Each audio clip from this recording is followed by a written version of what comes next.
The morning of September 14th, 1943, broke cold and grey over the marshlands of western Poland, where morning mist clung to the ground like a living thing, obscuring the treacherous wetlands that had claimed countless unwary travellers over centuries.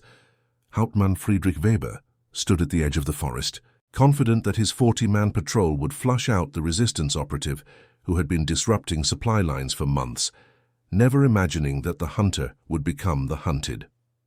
Before we dive into this story, make sure to subscribe to the channel and tell me in the comments where you're watching from. It really helps support the channel. What followed would become one of the most ingenious and devastating traps of the entire conflict, orchestrated not by military strategists, but by a simple gamekeeper who knew these lands better than his own reflection.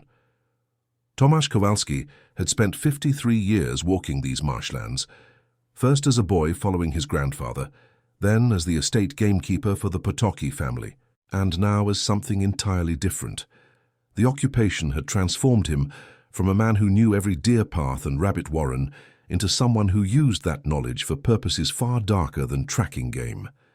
His weathered hands, calloused from decades of outdoor work, now prepared materials that would have seemed absurd to his younger self. In the cramped cellar beneath what remained of the old hunting lodge, he worked by candlelight, mixing rabbit blood with wild berry juice, creating a substance that looked disturbingly authentic when splattered on leaves and grass.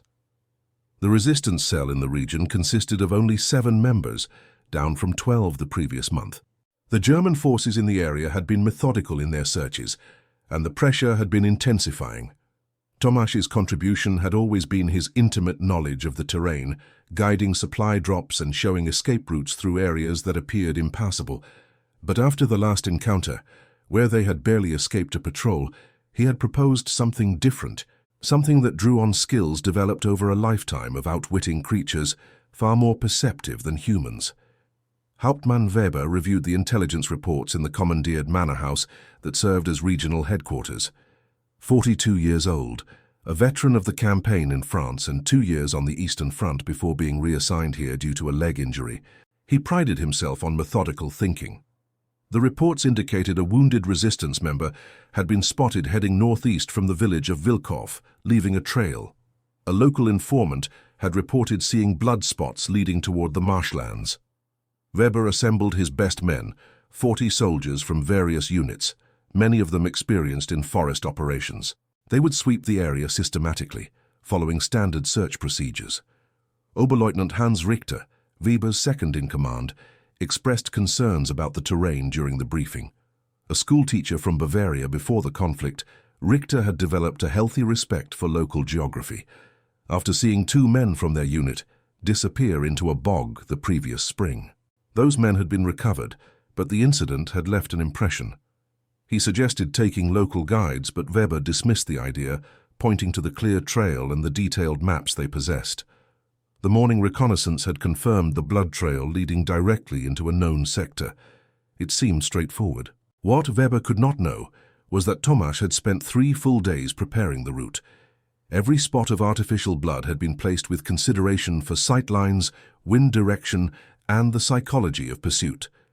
The trail began, obviously enough, heavy droplets suggesting serious injury and panic, then became more sporadic, implying the wounded person was trying to move carefully, attempting to hide their passage but failing due to their condition. The spacing of the marks created urgency, suggesting the quarry was tiring, slowing down, becoming catchable. It was precisely the kind of trail that would draw pursuers forward with increasing confidence. The marsh itself was a complex ecosystem that Tomasz understood with the intimacy of decades. The area contained regions of solid ground, stable peat formations, shallow pools, and hidden sinkholes filled with quicksand formed by underground springs mixing with organic material. The quicksand zones moved slightly with seasonal variations, expanding after rain, contracting during dry periods. Tomasz had watched these changes year after year, noting which areas remained dangerous even in drought, which ones could be traversed carefully, and which were death traps under any circumstances. The Germans' maps, captured from pre-war sources, showed the general marsh boundaries, but none of these crucial distinctions. On the morning of the operation, Tomasz positioned himself on high ground nearly a kilometer away, using his old hunting telescope to observe. He felt no satisfaction in what he was about to do, only grim necessity. These were not abstractions on a map, but human beings who would face consequences of his deception. Yet, he thought of the village families who had disappeared, the young men taken for forced labor, his own nephew who had been sent east and never returned. The conflict had eliminated the luxury of simple choices. The German patrol entered the marsh zone at precisely 0800 hours. Weber had organized them in a standard search formation, maintaining visual contact between elements, with experienced Gefreiter Klaus Hoffmann leading the tracking element. Hoffmann was from the Harz Mountains, a hunter in civilian life, and he examined the blood trail with professional interest. The pattern seemed authentic to him, though something nagged at his instincts, a detail he could not quite identify. The droplets showed the right splatter patterns. The spacing suggested genuine exhaustion. But there was something about the regularity that troubled him. The first kilometer proceeded smoothly. The ground was damp but solid, and the men's confidence grew. Young Gefreiter Otto Becker, 19 years old and newly assigned to the unit after training, had never seen action before this posting. He found himself both anxious and excited, imagining how he would describe this operation in letters home to his mother in Stuttgart. The morning had a strange beauty, he thought, with autumn colors just beginning to show in the trees and the mist creating an almost dreamlike atmosphere. Tomasz watched as the patrol advanced along the exact route he had prepared. Every step they took was predicted, accounted for. The trail led them around safe zones, past stable ground, and gradually toward the most dangerous section of the marsh. The deception was not just the blood trail itself, but the entire geography of the approach. The path he had marked felt natural, following slight rises in elevation, avoiding obvious water, seeming to show exactly where a wounded person would choose to walk while trying to maintain speed and avoid detection. Richter, walking in the command element with Weber, noticed the ground becoming softer.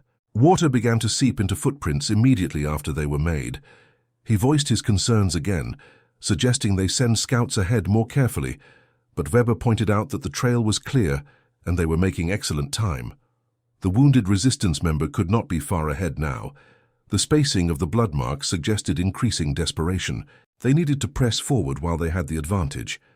Hoffmann at the front stopped suddenly. Something about the trail had changed in a way his hunter's instincts recognized but could not immediately articulate. The blood droplets ahead looked identical to those behind, which itself was wrong. Real blood changed in appearance as it aged, even over minutes. These marks showed no variation. He knelt, examining the ground more carefully, noting how the earth around the blood spots seemed undisturbed, as if the drops had been placed rather than fallen. His stomach tightened as realization began to form. He turned to warn the others, just as the lead element, following the trail's direction, stepped onto what appeared to be solid ground, covered in sedge grass. The surface held for 1 step, 2 steps. Then the third man, Gefreiter Martin Schneider from Cologne, suddenly sank to his knees, then his waist, in seconds. Schneider's expression transformed from confidence to confusion to terror as he realized what was happening.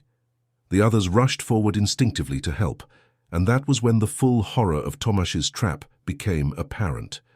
The quicksand zone extended in a crescent shape, disguised by vegetation that gave the appearance of solid marsh grass. The route Tomasz had marked led directly into the deepest section, where underground springs created an especially liquid mixture. The German soldiers' instincts to help their comrades drove them forward onto the same unstable surface. Within seconds, 8 men were caught, sinking rapidly. Their equipment, weapons, and heavy boots that had seemed like assets now became terrible liabilities, dragging them down faster. Weber screamed orders to halt, to stay back, but momentum and confusion had already done their work. Men attempting to throw ropes to those caught stepped onto the same unstable ground. The quicksand was not the dramatic, violent suction of popular imagination, but something more insidious, a progressive engulfment that tightened its grip with every movement. Struggling made it worse, accelerating the descent. The trapped men quickly learned that any motion only drew them deeper into the cold, suffocating embrace. Hoffmann organized a rescue attempt using branches and equipment straps, but the distance was too great and the bog too extensive. Men on solid ground could not reach those trapped without stepping onto the unstable zone themselves. Young Becker, watching his comrades sink despite their desperate efforts to help, felt his understanding of the world fundamentally break. This was not combat, not an engagement he could comprehend. This was being swallowed by the earth itself, helpless and terrified. The process took longer than Tomasz had anticipated from his distant vantage point. Through his telescope, he watched the scene unfold with a heavy heart, seeing individual faces twisted in fear and desperation. He had known this would happen, had planned precisely this outcome, but witnessing the reality of it was different from the abstract planning. He could see officers attempting to organize rescues, men screaming orders, the progressive realization that nothing could be done. The marsh was claiming its victims with patient inevitability. Richter attempted a rescue operation using equipment assembled into makeshift bridges, but the quicksand's extent was greater than they could span. Several men who ventured onto supposedly solid ground nearby found themselves also beginning to sink, forcing rapid withdrawals. The terrible mathematics of the situation became clear. They could not reach those trapped without losing more men. Weber, his face ashen, gave the order that contradicted everything in his training and instincts. They had to withdraw, had to leave those men to their fate. The trapped soldiers' reactions varied. Some panicked, thrashing wildly, despite shouted warnings that movement accelerated the process. Others tried to remain still, following instructions called from solid ground, attempting to distribute their weight, but the quicksand was too deep and too liquid for these techniques to work. A few prayed, voices carrying across the marsh. Schneider, one of the first caught, asked his comrades to tell his family in Cologne what had happened, to explain that he had not abandoned his duty. By mid-afternoon, 38 men had been caught by the quicksand. The exact number was difficult to determine, because several who had initially seemed to reach safety were later discovered to have stepped onto unstable ground that collapsed more slowly. The remaining members of the patrol, traumatized and exhausted, could only watch from safe positions as their comrades gradually disappeared beneath the surface. The process was not quick. Some men remained partially visible for hours, their shoulders and heads above the surface, able to speak but unable to escape.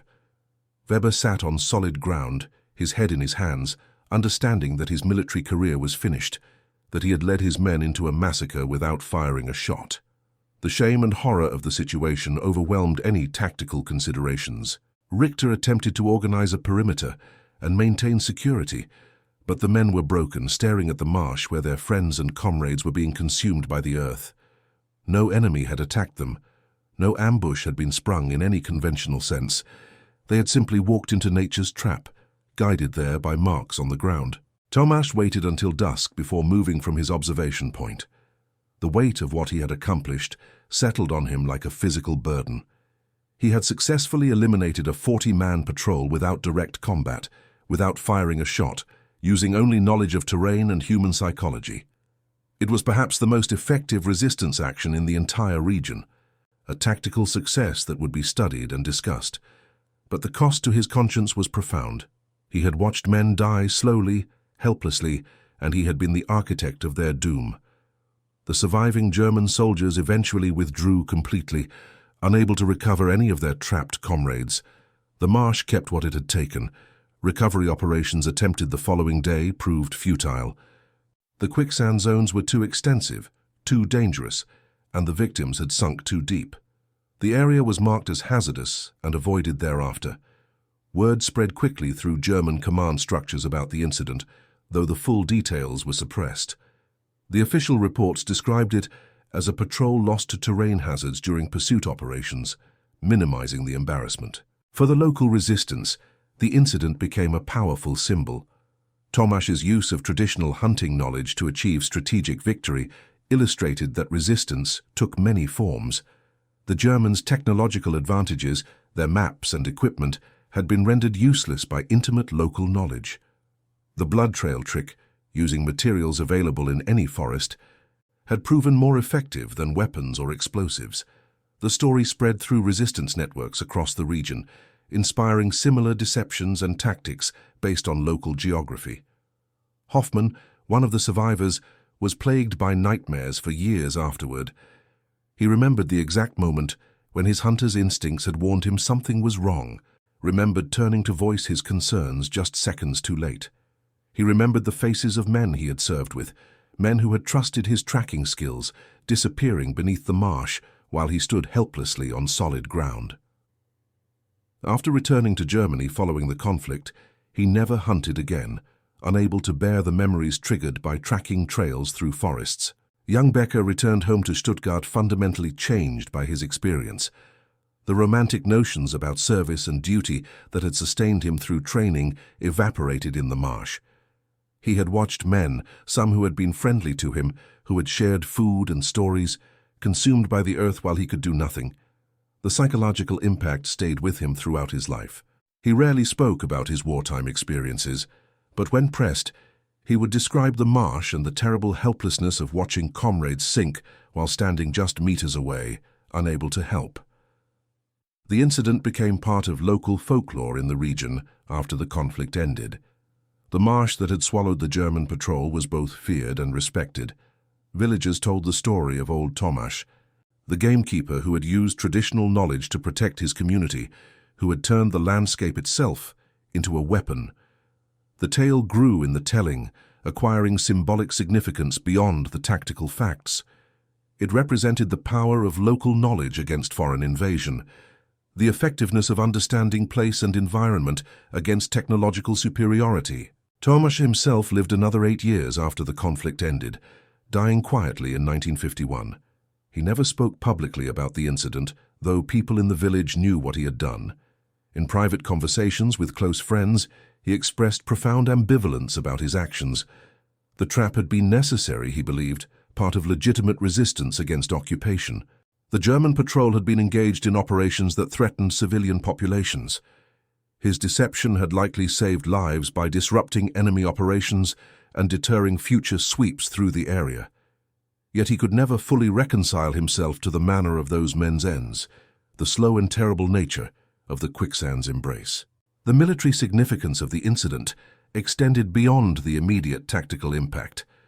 German forces in the region became extremely cautious about marsh operations, slowing their search and sweep patterns, questioning the reliability of intelligence about wounded resistance members. The psychological effect on troops was substantial, knowing that the very ground could become an enemy. That local knowledge could turn terrain into a weapon more effective than any ambush.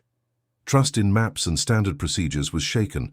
Officers became reluctant to pursue trails into unfamiliar terrain without extensive reconnaissance, significantly reducing the effectiveness of counter-resistance operations. Historians studying resistance tactics later noted the incident as an example of asymmetric advantage. The German forces had numerical superiority, better equipment, professional military training, and comprehensive intelligence networks. Yet none of these advantages protected them against someone who understood the local environment with perfect intimacy. Tomasz's success illustrated a principle that appeared repeatedly throughout the conflict, that technological and numerical advantages could be negated by superior knowledge of specific local conditions. The blood trail deception itself became a case study in psychological warfare. The fake trail exploited universal human responses to tracking wounded prey, the desire to close quickly when the quarry is vulnerable, the confidence that comes from following obvious signs, the momentum of pursuit that overrides caution. By making the trail just imperfect enough to seem authentic, while maintaining consistent spacing to suggest catchable distance, Tomasz created a perfect lure. The German soldiers followed not just because of the trail itself, but because it confirmed their expectations and desires. The quicksand zones in that particular marsh remain dangerous to this day, though they are now well marked and avoided by locals. Environmental studies of the area have documented the unusual geology that makes the quicksand especially hazardous, a combination of fine silt, organic material, underground springs, and specific mineral content that creates an unusually fluid and deep mixture. The treacherous zones shift gradually over decades, maintaining danger even as their precise locations change. Modern researchers occasionally reference the 1943 incident when studying the marsh's characteristics, noting how traditional knowledge of such hazards provided practical advantages that no amount of mapping could replicate. For military historians, the incident raises uncomfortable questions about the nature of legitimate tactics in resistance operations. Was Tomasz's deception fundamentally different from conventional ambushes or traps? The slow nature of the Quicksand's effect created suffering that direct combat would not have produced. Yet the alternative, allowing German patrols to operate freely through the region, had its own terrible costs for civilian populations. The incident exists in a moral grey area that simple judgments cannot resolve, a reminder that conflicts create situations where all available choices carry heavy burdens. The surviving members of Weber's patrol rarely discussed the incident after returning to civilian life. Those who did speak of it emphasized the randomness of who survived, determined not by courage or skill, but simply by where each man happened to be standing when the trap was sprung. Men at the rear of the formation, delayed by moments for trivial reasons, survived. Men at the front, including some of the most experienced soldiers, perished. The arbitrary nature of survival added another layer of psychological trauma to an already horrific experience. Weber himself faced an inquiry after the incident, but was not formally disciplined. His superiors recognized that the trap had been sophisticated and that his decisions, while tragically wrong, were not unreasonable given the information available. However, his effectiveness as a commander was destroyed. His men no longer trusted his judgment, and he no longer trusted himself. He requested transfer to administrative duties and spent the remainder of the conflict in logistics roles, far from field operations. After returning to Germany, he worked as a clerk, living quietly, his wartime rank and experience never mentioned. The strategic impact of the incident rippled through the entire regional command structure. Training protocols were updated to emphasize terrain hazards. Local guides were more frequently employed, despite concerns about their reliability. Pursuit operations became more cautious, more deliberate, giving resistance groups more time to escape and regroup. The single action by one gamekeeper using traditional knowledge had forced systematic changes in how military operations were conducted across the entire region. Modern ethics discussions of resistance tactics sometimes reference the incident when exploring questions about proportionality and methods. The deception itself was non-violent. Tomasz created a blood trail, nothing more. The actual harm came from the natural hazard of the quicksand, which existed regardless of human intervention. Yet Tomasz deliberately guided men to that hazard, making him morally responsible for the outcome. The distinction between active violence and deliberate misdirection toward natural danger raises complex questions about ethical categories and moral responsibility. Environmental historians note the incident as an example of how intimate knowledge of ecosystems provided strategic advantages throughout human history. The same marshlands that claimed the German patrol had likely been used defensively by local populations for centuries, possibly back to medieval times. Traditional knowledge of dangerous terrain, passed down through generations, represented a form of strategic intelligence that could not be replicated by maps or surveillance. Tomasz's actions drew on this deep well of accumulated environmental understanding, applying traditional gamekeeper skills to contemporary military purposes. The psychological dimension of the incident continues to interest researchers studying trauma and warfare. Soldiers typically prepare mentally for combat involving direct confrontation, shooting, being shot at, the immediate violence of engagement. The experience of watching comrades sink slowly into quicksand, unable to help despite physical proximity, created a type of trauma that standard military experience did not prepare men for. The helplessness, the duration, and the surreal quality of death by natural hazard, rather than enemy action, produced lasting psychological effects distinct from conventional combat trauma. For the community where Tomasz lived, the incident reinforced the value of traditional knowledge in the face of modern threats. Young people who might have dismissed the old gamekeeper's skills as irrelevant in the modern era saw how that knowledge proved decisive when circumstances demanded it. The story became part of how the community understood itself, a reminder that local wisdom and understanding of place maintained value even in a world of technological change and global conflict. The marsh itself became a memorial of sorts, though unofficial and unmarked. Local residents knew what had happened there and treated the area with respect. No formal monument was erected.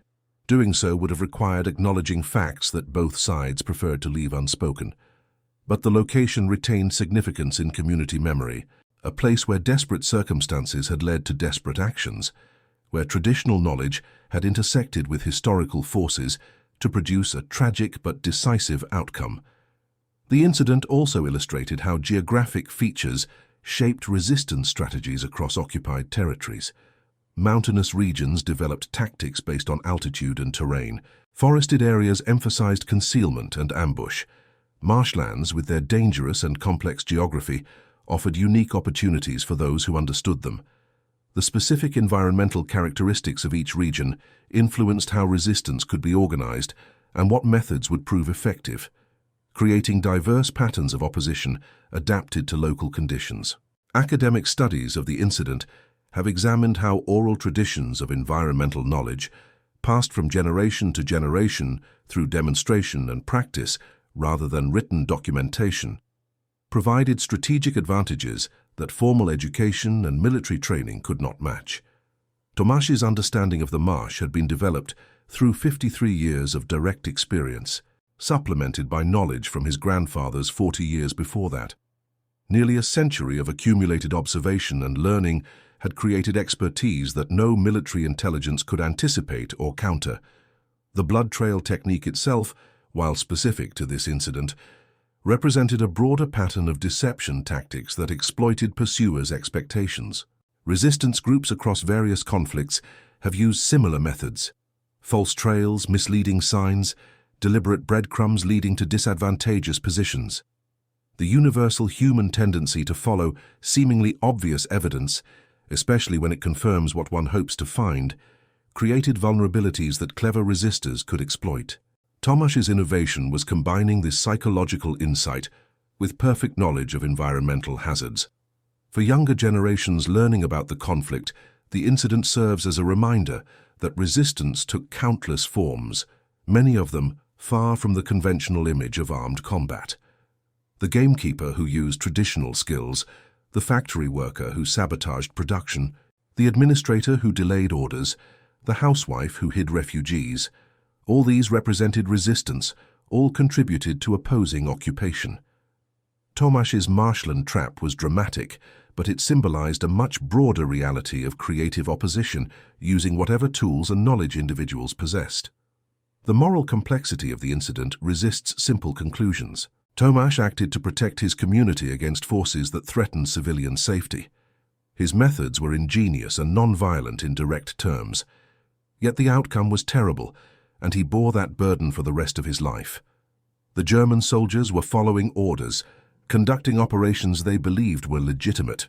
Yet their presence in occupied territory made them participants in a system that caused immense suffering. The incident exists in the gray zones of wartime ethics, where clear judgments give way to uncomfortable ambiguities. Environmental changes in the decades since 1943 have altered the marsh somewhat. Drainage projects, climate variations, and natural succession have shifted the boundaries of stable and unstable ground. The specific quicksand zone that claimed the German patrol has likely moved or changed character. Yet the broader pattern remains: areas of deceptive danger where apparent solid ground conceals liquid earth, where unwary travelers can still be caught if they lack local knowledge or ignore warnings. The fundamental geography that made Tomasz's trap possible still exists. The incident's place in historical memory reflects broader tensions about how resistance actions are understood and commemorated. Should Tomasz be celebrated as a hero who protected his community, or remembered with ambivalence for creating a trap that caused slow, terrible ends for dozens of men? The answer depends partly on perspective. Those who suffered under occupation tend toward the former view, while those who empathize with the trapped soldiers lean toward the latter. Most people who study the incident carefully come to hold both perspectives simultaneously, recognizing heroism and tragedy as intertwined rather than separate. Teaching the incident in educational contexts requires careful framing. The story contains lessons about environmental knowledge, tactical ingenuity, psychological warfare, and the nature of asymmetric conflict. Yet it also involves the graphic reality of men dying slowly in quicksand, unable to be rescued. Educators must balance historical honesty with age-appropriate presentation, ensuring that the human cost is acknowledged without creating unnecessarily disturbing content. The incident serves educational purposes, but demands thoughtful, respectful treatment. The long-term impact on German military operations in the region proved substantial and lasting. The single incident created psychological effects that persisted for the remainder of the conflict. Soldiers became reluctant to pursue suspects into marshlands, questioning the authenticity of evidence that might be leading them into traps, taking extra time for reconnaissance that allowed resistance members to escape. The operational tempo of anti-resistance activities decreased noticeably, giving resistance networks more freedom to operate. One gamekeeper's knowledge had shifted the strategic balance across an entire region. And that concludes our story. If you made it this far, please share your thoughts in the comments. What part of this historical account surprised you most? Don't forget to subscribe for more untold stories from World War II and check out the video on screen for another incredible tale from history. Until next time.